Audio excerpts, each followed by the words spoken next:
Yes, Father. Glory to your name.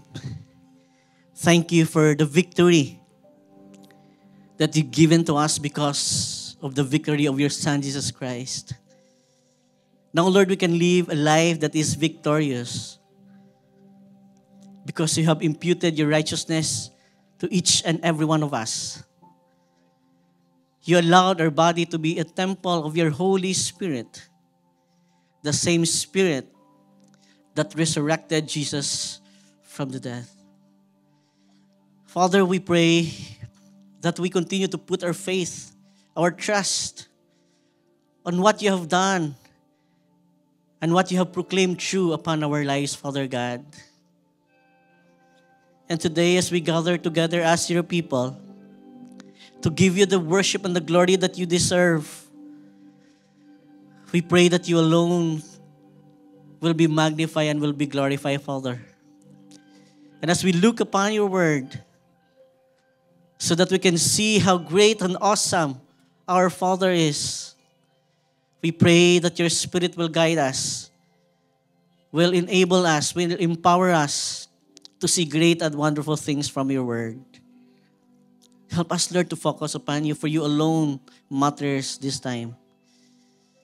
So thank you for this opportunity and bless your name, Father. In Jesus' name we pray. Amen. Good morning, everybody! Pwede mo makamusta ang isa tupad mo?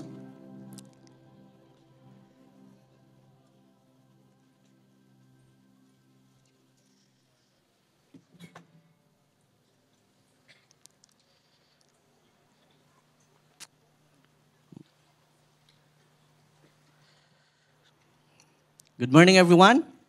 We are in the part 7 of our series, Daring Faith. And today, we're going to look at daring to commit. Your life and my life is actually shaped by our commitments. Because we become whatever we are committed into. If you don't commit yourself to anything, you become nothing in life. Because you are shaped by your commitments. Great people are just ordinary people who made a great commitment to a cause greater than themselves. Because nobody is naturally great. I am not naturally great. You are not naturally great. People become great men and women of God, when they commit themselves to something greater than themselves. Because we become, again, whatever we commit into. The problem is, a lot of people are afraid of making commitments. As we see in our society today, there's a lot of people who are afraid to make commitment. But you need to understand, and we need to understand, that you cannot live a life without making some kind of commitment. You can't buy a house without commitment, right? You can't buy a car without commitment. You can't have a job without commitment. So you have to make commitments. You can't even, hindi ka pwede ka pangasawa or kapamana without commitment. So commitment define our lives. And the key is to make good ones. To make fewer bad commitments and to make more good commitments. Also, one common mistake, which is a major one when it comes to commitment, is that most of the time we commit into something rather than to someone. Again, we commit to something rather than to someone. But if you try to look at the life of Jesus, Jesus is committed not to what, but to who? He is committed to the Father, He is committed to His disciples, and even He is committed to the world, to reach the world. If we are not careful, kita nga mga ginikanan, we sometimes focus on preparing a good future for our children without actually preparing our children for that future. Na-sit up ta na tanan, preparado na ang tanan, ang hindi lang preparado ang aton nga kabataan. We provide their needs, but we are not there to model to them how to face this life. And we know that making commitments, it requires love. And love is time-consuming. Tama? Love is time-consuming. 3 weeks ago, Monday after classes ang akon nga bata, naman ko sa, Daddy, after school ko may work ka or wala? Hambal ko, may work ko lang ha, kaya may meeting ko karon sa gabi. And she asked, nga amo gid na how? Hambal ya gusto ko tani mas spend time sa imo. So I need to explain sa akong bata, 5-year-old nga bata, kun nga But I know nga sa limited niya nga understanding, wala pa sa capacity sa pag-insindi bisan nano ko ka explain. Unless ipakita ko sa iya, i-demonstrate ko sa iya what does it mean. So the next day hamba ko sa iya ma-data after nimo school. You know, we can have clue to our children. In our children, that commitment is not about what but who. Ang ini nga bata na ko nga 5-year-old, gahampang sa tagagabi, pero hindi sa gusto mahampang nga siya lang isa. So mahampang kami basketball, mahampang kami mag-guessing game, but she required to have somebody nga mahampang upod sa iya. Because she understands that commitment and love, it requires time together. I also observed one of students sa nga classmates sang man sa akon nga bata no nga he is very excited, siya ang una nagwa sa room nila. Excited sa naglagan sa salakyan nila. Kaya excited niya nga makita niya si daddy niya. Sa pag-open sang window sang salakyan nga ang yaya ang ara wala ang daddy. He cried out, "I want my dad. Leave me alone." So sa aton kabataan, makita naton nga kaintindi sila that love, commitment, it requires time. And commitment is not to something but to someone. In Romans chapter 6 verse 13, hambal ni Paul, bigit pa dako naman nagamay. Give yourselves completely to God. That's a commitment. When you give yourselves completely to God, every part of you, for you have been brought back to life, and you want to be tools in the hands of God, used for His good purposes. That is the highest commitment that we can make sa aton nga kabuhi. To give ourselves completely to God. To be used by God for His purpose. Sa purpose niya nga create yata, kag nga arita sa ini nga kalibutan. Romans chapter 12 verse 1, daw pareho sila, niya, since God has shown us great mercy, offer your lives as living sacrifice to Him. Your offering must be only for God and pleasing to Him, who is the spiritual way for you to worship. Okay? So that is ang ginahambal sa aton sa Ginoo, that we need to commit completely sa aton nga Ginoo. So sa ini nga kabuhi, meaning, hindi ka pwede magkabuhi sa ini nga kabuhi without a commitment. And let me give you 3 things. Actually, 3 ka person nga dapat committed kita sa ini nga aton nga kabuhi. Number 1, to receive what God desires for me, I think ara sa notes nyo, I must commit in worship. Again, to receive what God desires for me. To receive what God desires for me, I must commit in worship. Don't you know that getting your heart's deepest desire so often lead to a disaster? Ang pinakaginahandom gid naton, often it leads to disaster. Hambal ni Paul, in Romans chapter 1 verse 24, hambal niya, therefore, God gave them over in the lust, something you overly desire, of their hearts to impurity, so that their bodies would be dishonored among them. So one of the worst things God can do to someone is to give them over to the desire of their hearts. Pastor, nga amuna aw, nga it will be the worst thing that can happen to me. It will be a punishment from God if He will give me the desire of my heart. It is because our hearts always fashion these desires into idols. When good thing becomes something that you got to have, it become your idol. Kung ang manami nga bagay, naging something na kinanglanon may ari ka gid ni, naging idol mo na. Kagdra nagasugod ang worry. Ang anxiety dira nagasugod. In the same chapter, si Paul gid summarize niya ang history sa human being. Ang niya, for they exchanged the truth of God for a lie and worship and serve the Creator rather than the Creator who is blessed forever. So every human being, ang basa ini nga passage, must live for something. And something must capture our imaginations, our heart's most fundamental allegiance and hope. But the Bible tells us that without the intervention of the Holy Spirit, that object will never be God Himself. May mga gusto kita nga bagay more than gusto natin ang Ginoo. If we look to some creative things to give us the meaning of life, hope, and happiness that only God can give Himself, it will eventually fail to deliver and it will break our hearts. And the most important idol to smash sa aton kabuhi, nga nagabalik-balik, nga kinanglanon gid naton i-destroy, isang ginatawag naton nga idol nga self-righteousness. Do you know what is self-righteousness? Self-righteousness is the belief that God is obligated to you.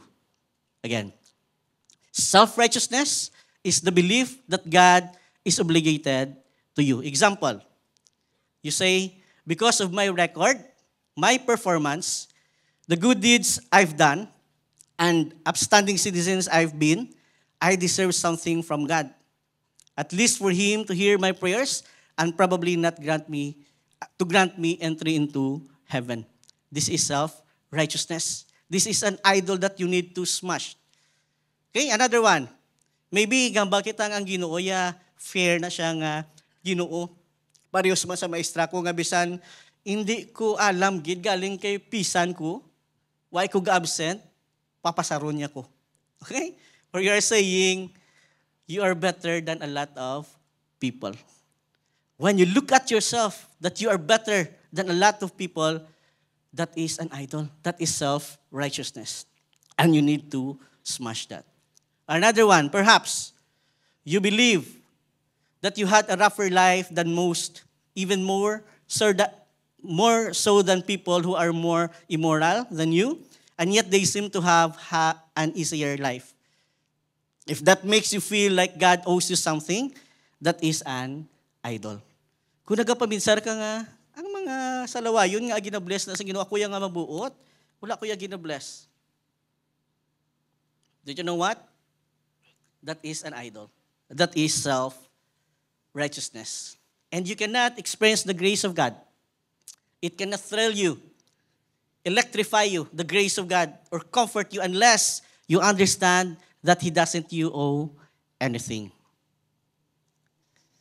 Another idol can be religion itself, meaning you can worship Christianity instead of Christ. If you say, if you come to church, stay busy with Christian activities and hold on to them as if your life depends on them, thinking that these things make you feel clean, like God surely has to do something for you because of how hard you're working, that is an idol. I vividly remember there was someone before nga nagsumgod sa Ginoo.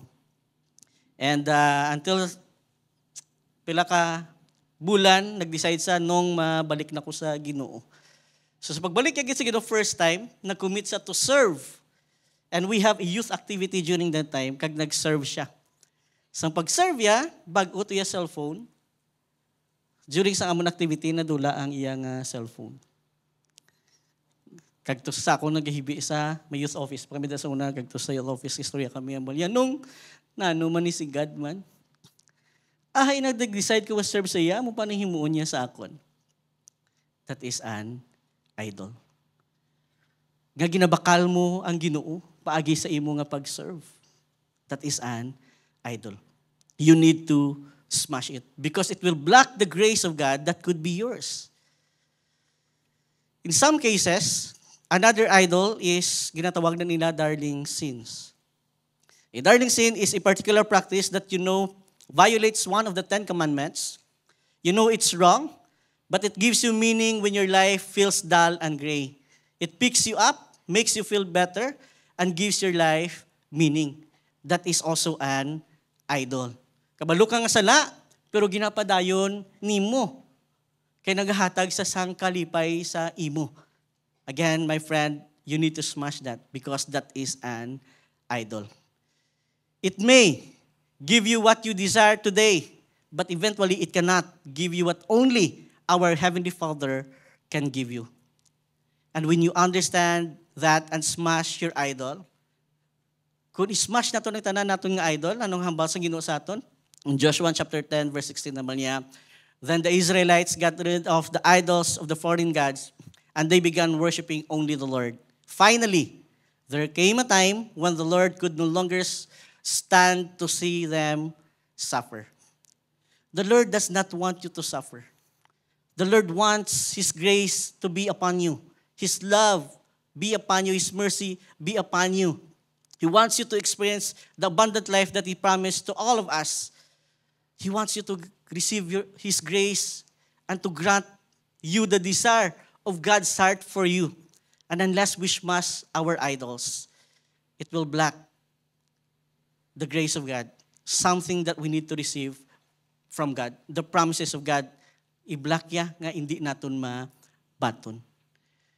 So as we commit ourselves to God in worship, first and foremost, we need to examine ourselves, what are the other gods or counterfeit gods of my life? Money can be a counterfeit God. When you have money, you say that valuable kang klase tao. That you are safe. That you are like God, that you are all-powerful. Kaya kung may kwarta ka, feeling mo may power ka. That you are all-knowing, kung may kwarta ka, hambal mo, ma-predict ko ang future. But again, that is a counterfeit God. That is an idol. And smash that idol to receive what God desires for you. Because what you desire, katiting lang na sang anugin na desire sa Ginoo para sa imo nga kabuhi. Amen? So what is worship? We need to understand that worship is honor paid, given to a superior being. It means to give honor, praise, respect, adoration to someone who is superior. Meaning, worship is not getting, worship is giving. Again, worship is not getting, worship is giving. If you attend church for what you can get, especially gusto natin to get a blessing, you've missed the point of worship. When we gather together to worship the Lord, our focus must be on giving to Him, not getting from Him. Because worship is a consuming desire to give to God, and it involves the giving of ourselves, our heart attitudes, and our possession. Because again, worship is not getting, worship is giving. So when you understand that, you will no longer go to church to worship to be blessed. Why? Because God is no longer a means to an end, but He become your one thing. So let me ask you a question. When we come on Sunday, do we come to bless the Lord or to be blessed? We say that we go to the service to worship the Lord, but sometimes we go to the worship service thinking not about God, but about ourselves. Gamba ka, abo na lang na tayo nga masimba ka sa Ginoo, pero hindi paghihapon about sa Ginoo. About paghihapon sa aton. Sometimes, we do not ask the question, does God being blessed by the message? Rather, we ask the question, na-bless ko bala sa binsahe ni Pastor? But again, ang purpose ko nga ari tadi, to bless the Lord, not to be blessed. We do not ask why was God being blessed by the songs that we sang. Instead, we ask, na-bless ko bala sa mga ginkanta namon. Sometimes we are not pleased by the way the worship leader lead us in singing, but the question must be, does God being blessed by the worship leader? Sometimes we are not pleased by the way the preacher delivered the message, but the real question must be, does God being pleased by the preacher? We should stop going to church to worship the Lord, but still our motive is to be blessed. Because to worship is not to be blessed, but it is blessing the Lord, because again, worship is not getting, worship is giving. You know what? When we worship the Lord to be blessed, balokan mo anong ginubra naton, we are doubting the character of God. Why? We need to understand that God is a blesser. Character attribute niya sa Ginoo, innate niya sa Ginoo, amugin niya ang Ginoo. Therefore, hindi mo kinahanglan itulog Ginoo nga masimba ko sa imo, Lord. Pero ang motibo mo to be blessed. Because character na naas ang Ginoo. What else do you need from the Lord when He has already given you everything? Ginhatag na sa Ginoo ang tanan-tanan sa aton. Sinuna, ang iya bugtong nga anak. God did not only provide your needs, He gave you the provider, Jesus. God did not only give you comfort, He gave you the spirit of comfort, the Holy Spirit. God did not give you love, but He gave you the Father of love, our God the Father. Waay na rason nga makagtuta para magkuha kundi maghatag sa Ginoo. What we need to do is just to trust Him and His promises and obey Him, and that is the way we can worship God. Meaning, we can come to church right now excited na magpamati ang pulong sa Ginoo because there is something na naman nga magamit di mo sa pagsalig sa paubay sa Ginoo, and in that way, God is being pleased. So the first thing, I must commit with others. I must commit in worship. To receive God's grace, I must commit in worship. Kadua, to live out my identity.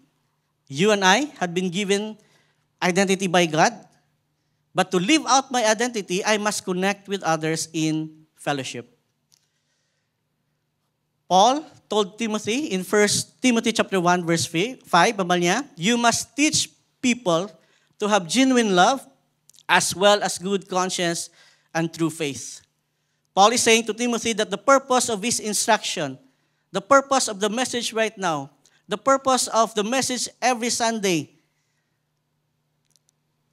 is love from a pure heart and a sincere faith na reflect sa word ni Jesus of the greatest commandment to love your God with all your heart and to love your neighbor as yourself.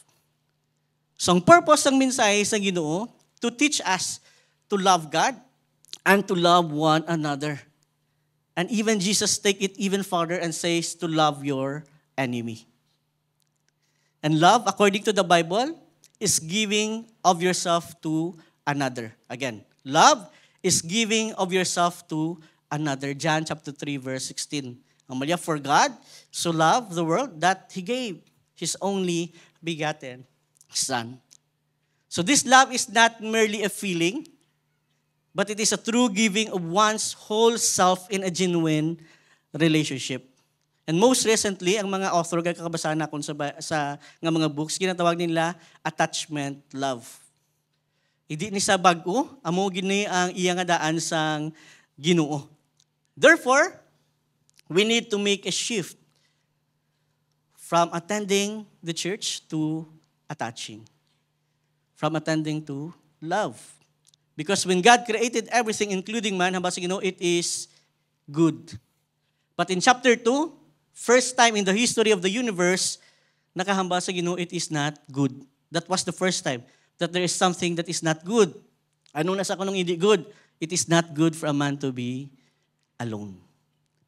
Meaning, it is not good for a man to lack a relationship because it does not reflect who God is. It is not good not to give yourself to another, or we call it to submit to one another. And if you are not involved in a relationship to whom you will submit, if you are not in a small group, in any group sa aton nga simbahan or in a missional community right now, not having relationship with your fellow believer, God is saying it is not good. You are not in a good situation because it is not good for a man to be alone. We have bought into a myth that says that the key to happiness is independence. We say if I have relational independence, financial independence, independence in every other area of my life, if I don't let anybody get too close to me, but I'm totally self-sufficient, then I will be happy. And yet, every year, the suicide rate tends to rise because obviously that is not true. God says that the key to happiness is not independence but interdependence. We need each other. We belong to each other.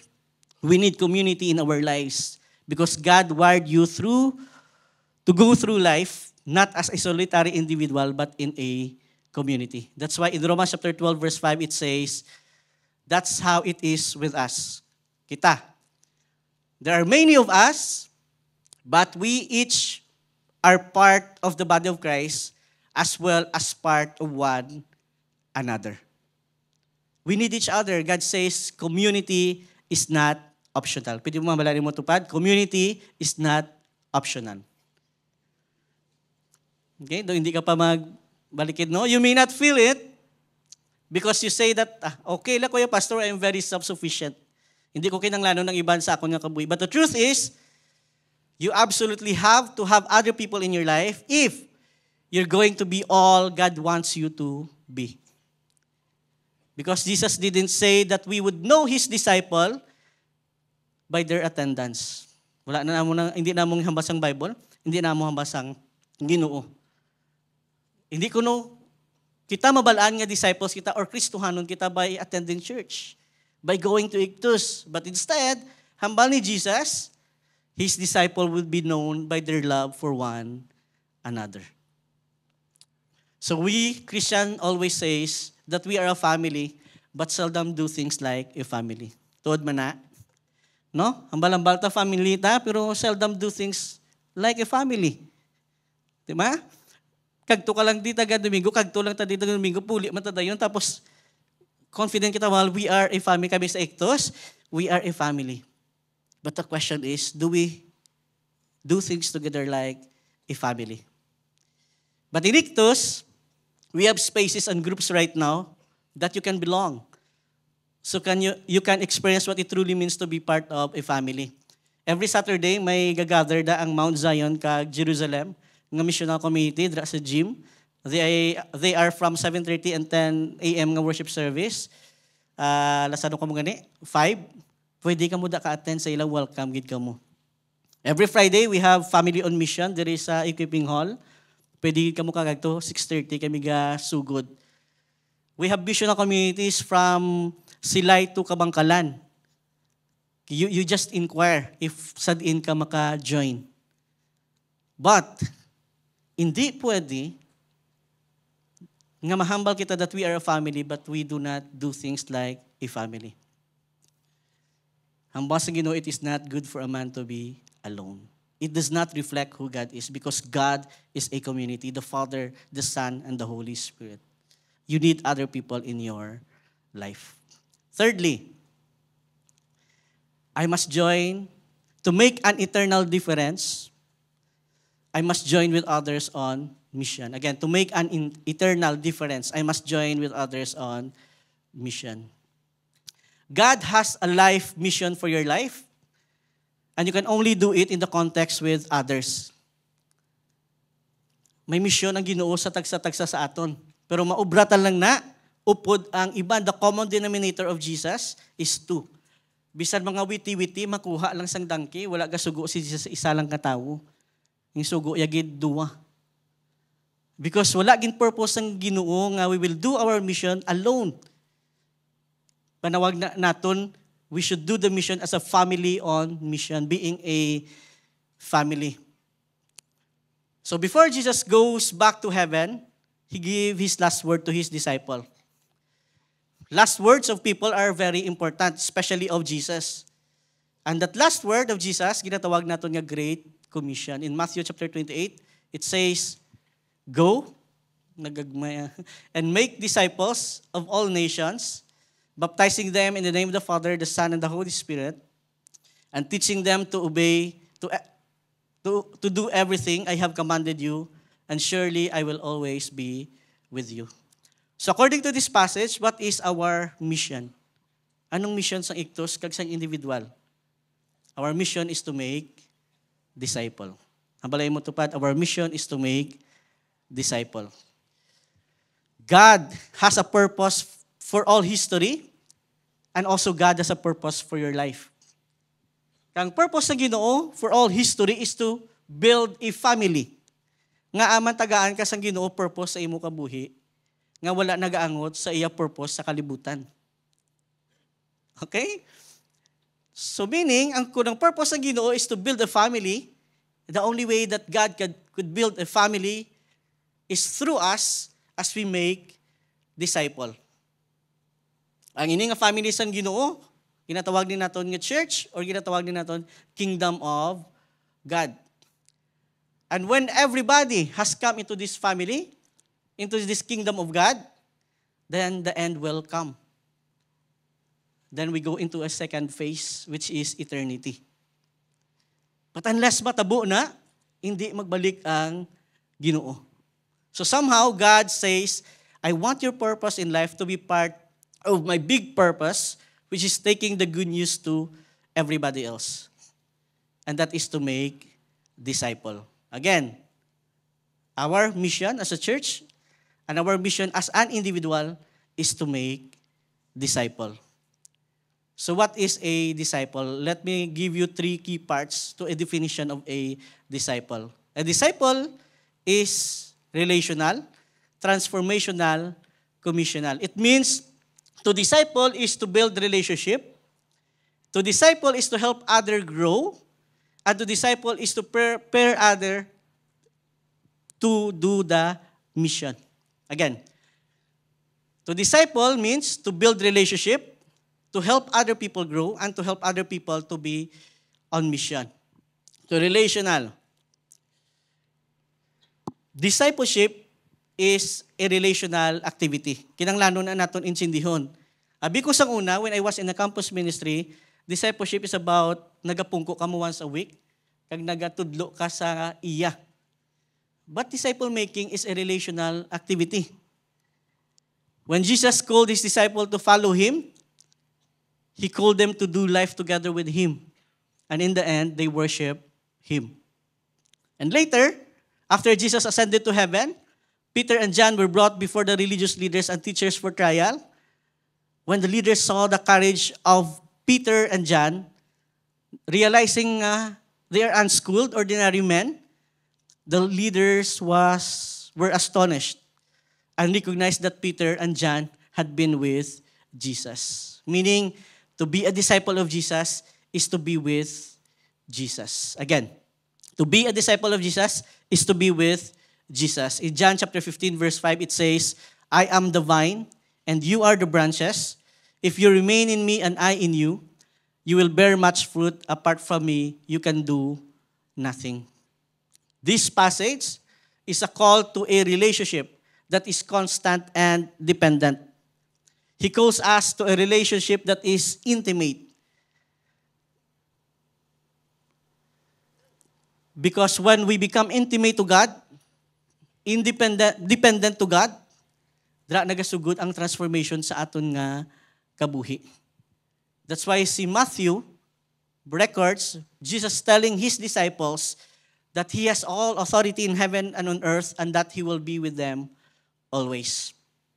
So being a disciple of Jesus is about submission to Jesus as Lord and attaching to Jesus as our empowering companion. Every day, there are times ngagakalipat ko mag-pray. Kamu man, or ako lang. Okay?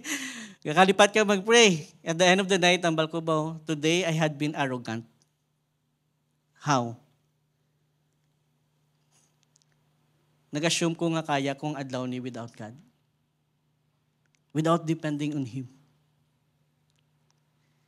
But ang basa Ginoo, apart from me, you can do nothing. John chapter 17 verse 3, ambal niya, this is eternal life, that they know you, the only true God, and Jesus Christ, whom you have sent. This word know is not merely pertaining to having ideas about God and Jesus Christ. It means to be intimately and relationally connected to Jesus. In the Old Testament, the word know, example, Adam knew his wife and his wife conceived. The word know in the Old Testament, it implies an intimate relationship. Kaya paano na lang nakaroon ng Adam knew his wife and his wife conceived? Paano na lang natanan mo na kilala? Mabusong dayon. Okay? But the word know in that passage, it implies intimate relationship. Kagambal niya, this is eternal life, that they know you.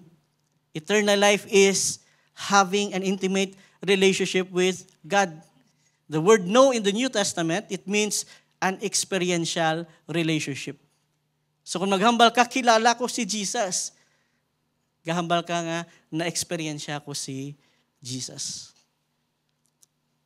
And that is discipleship. Si Paul, in the book of Colossians, sambal niya, to them, God has chosen to make known among the Gentiles the glorious riches of this mystery, which is Christ in you, the hope of glory. He is the one we proclaim, admonishing and teaching everyone with all wisdom, so that we may present everyone fully mature in Christ.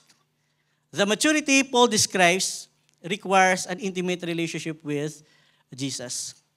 So Jesus and Paul are saying the same thing. You will never grow up into Christ-like maturity unless you are lovingly attached in an intimate relationship with God the Father and Jesus the Son through the powerful presence and work of the Holy Spirit. In our missional community, right now, we are helping people to attach with God every time they read their Bible. So ginatuluan sila namon. Kung magbasa ka mo sa Bible, you ask for questions when you are reading your Bible. And maybe you can use this also in your time with the Bible. First, as you read that passage, you ask the question, who is God? Ang hindi nga passage, ano ang gina-proclaim niya nga karakter sang Ginoo or attributes sang Ginoo. So you write it down. Then second, what He has done. Sa ini nga passage, anong makita kung anong ginubra sang Ginoo. And thirdly, who am I in light of who God is and what He has done? In light of who God is and what He has done, anong identity ko subong? Sino ko? And fourthly, how should I live in light of who I am? Kaya amo ko ni, paano ko magpangabuhi? Let me give you some example. As you read the passage, you discover that God is love. Paano mo nabalaan that God is love? Because of what He has done. What He has done, He died on the cross for me. If God is God of love, because of what He has done, He died on the cross for me, sino ko? I am a beloved child of God. So how should I live my life? If God is love, because of what He has done, I am beloved child of God. Paano ko magpangabuhi? Magpangabuhi ko dapat nga nag-love man ko sa iban. So what you are doing is connected with your identity, which is the foundation is what He has done, which is, ang foundation is ang iya nga character or attributes sang Ginoo. And when we answer that questions, we add another question. In John chapter 16 verse 8, ang promise ng Ginoo, when the Holy Spirit comes, He will convict the world of sin and righteousness and death. Ang word nga convict in that passage is, it means to confront and to convince. So what is the Holy Spirit is confronting or convincing you right now? If you say that God is love because of what He has done, and you are a beloved child of God, and you should love others, ano gina-convince ka, gina-confront sa Ginoo subong sa imo? May tao kung dapat nga i-expressan sang ini nga pagpalangga. So sa inyong semana, for how many months na wala akong naka-message, wala naka-chat, wala ka pangamusta sa ini nga tao, I will extend my love sa iya by connecting to this person. Then after that, we attach to one another. We already attached to God, then we attach to one another by discussing what we have learned. But in our discussion, we say, the only thing hindi natin pwede maobra is to give advice. Nga hindi ta maghatag advice, Pastor, so that hindi kita ang mabatian, kundi ang babatian niya ang Ginoo. Ang pwede lang natin mahatag is scripture, picture, or story. So that ang ini nga tao can process kag makabati sa Ginoo. So being a disciple, first is you need to be attached to God and to one another because discipleship is relational. Second, discipleship is transformational. Relational attachment from and with Jesus will bring about transformation that looks like Jesus. When Jesus calls His disciple to follow Him and to be with Him, ang iyang promise sa ila, and I will make you into something new. Then in his final word, in his disciple, gin-instruct niya yung mga disciple to do the same, to baptize new disciples in the name of the Father, the Son, and the Holy Spirit.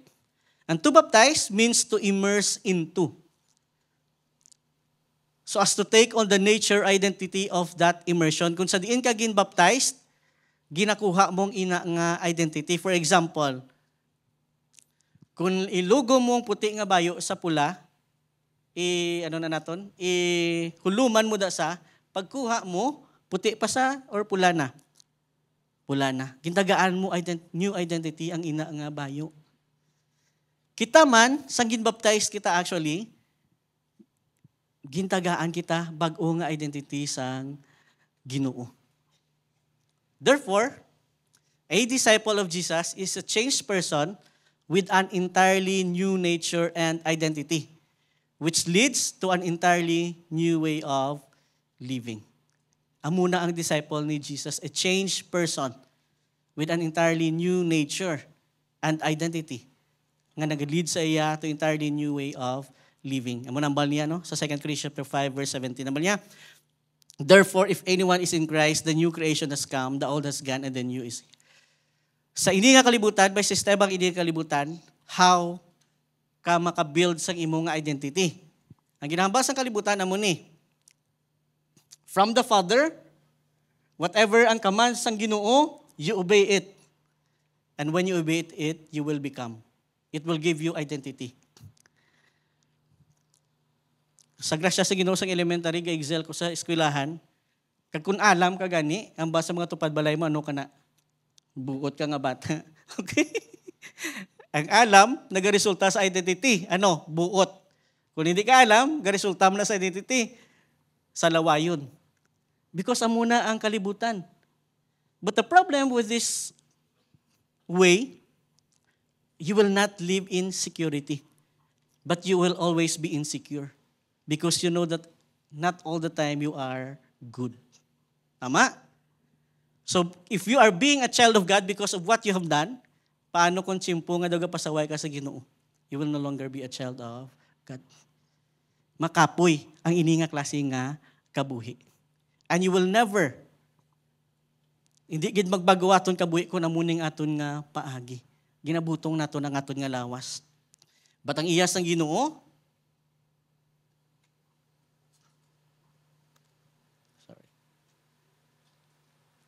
our identity, naghalin sa Father. Whatever the Father proclaimed true about you, that is your identity. Let me give you some example. In God's creation, when God created Adam and Eve, when God created everything about it is good. But when He created Adam and Eve, it is very good. The phrase very good, ang meaning na that God was satisfied. Ang meaning man na it is righteous. Meaning amo ni, when God created Adam and Eve, wala pa sila maging ubra nga butang hambasang Ginoo sa ila, I am already satisfied with you. Ang basang Ginoo sa ila, you are already righteous. Meaning ano? God's satisfaction sa aton nga kabuhi and our righteousness wala nagadepend sa imo nga ginaubra.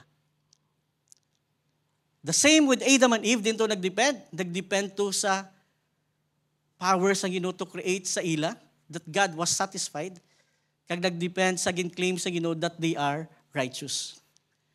Ang lubrahon lagi ni Adam kag ni Eve is to believe and to obey. Ipatihan nila kung anong gin-claim sa Ginoo nga true sa ila nga kabuhi. And the more you believe that, the more it will lead you to obedience. Ibalik ko anay. When you obey, to have an identity, your obedience is called self-righteousness. This is good work. Okay? This is self-righteousness. But when you obey God, out of identity, it becomes God's righteousness instead of self-righteousness. So again, the heart of Christian faith, we are who we are, not because of what we have done, but because of what God in Christ Jesus has done for us and is doing in us and through us. we went from an identity of being sinners to being righteous. Sa balay mo tupad, you are righteous. We went from dead to life. From enemy of God to child of God. You are a new creation. Because eternal life is not just life after death. Eternal life is a whole new kind of living made possible now by the very life of God in you. Amo ng eternal life. Ang eternal life, hindi after ka mapatay. Ang eternal life, nagsugod-subong. Because the eternal God, ara sa imo nga kabuhi. Once nagbaton ka kay Jesus, the eternal God resides sa imo kabuhi, and eternal life nagsugod. So discipleship is transformational. Ginabag-o sa Ginoo imo kabuhi by attaching yourself sa Ginoo. And thirdly, and lastly, discipleship is co-missional. Damo nga simbahan nung they address the church daw business. They believe that churches are competing to each other for people, for resources, for ministers. Kag gusto nila mas nami ila simbahan sa iban nga simbahan. And we end up treating other Christian leaders in our community like competitors instead of comrades. Si nung kon ni nag-share ni sa akon. Ang Kristohanon kuno hapos lang na i-reconcile. Ang pinakabudlay i-reconcile kuno pastors. Because we gina-approach na to na simbahan like a business that we compete to each other instead of being a family that we help each other. That we help each other. And with this mindset, we engage in marketing and sales with the idea that success equals accumulation. The more people, the more money, the more staff we have, we feel that we are more successful. Pero hindi ni amo ang iya sang Ginoo. Hamba sa Ginoo, we are a family. Ang taga-iban nga simbahan, family tana gihapon. And we can work together in the community. Okay? In the community. Hambal ni Dallas Willard. What is your plan for teaching our people to do everything Christ commanded? Anong aton plano sa pagbulig sa mga tao sa simbahan to do everything Christ commanded? And that command of God, the Great Commission, is to go and make disciples together. Therefore, the Great Commission is about joining Jesus on His mission in the world. When we do the mission of God, we are not doing it by ourselves. Ang ginaubra lang natin, ga-join lang ta kung ano ginaubra sang Ginoo. Let me give you a summary of what is a disciple. A disciple of Jesus follows Jesus, is transformed by Jesus, and joins Jesus on mission in the world. And today, I dare you to commit to God on worship, to commit to one another in fellowship, and commit to the world for mission. This is my prayer for all of us. Can you grab sang inyong tupad and can we spend time together in prayer and pray for these three commitments that we can commit to the Lord in worship, that we can commit to one another in fellowship, and that we can commit together with Jesus sa kalibutan to reach out those who are lost. Pwede ka mo ka-spend time, prayer? Let us pray. Father, we pray that our hearts will long for you, long to attach ourselves to you, so this life will be transformed, and this life will be empowered to join you in your mission in the world. Give us a heart, Lord, to desire for a relationship with one another, that will live out our identity as family, as your family, Lord, that we can commit to one another so that we can do life together, Father, as a family. We can eat together, we can laugh together, Lord. We can journey together in the ups and downs of our lives, Father God. We pray, Lord, that our heart will be overwhelmed by the love of the Father to those who are lost, so that we will come out from our comfort zone, Father God, and join you in your mission. Lord, salamat kay ikaw nag-remind sa amon that you're worthy of our lives and our lives belongs to you. So salamat sa ining aga, salamat sa imong nga mensahe. We pray and we hope that your name had been magnified, had been glorified, had been blessed through our worship, Father. We bless you, O Lord. In Jesus' name we pray. Amen.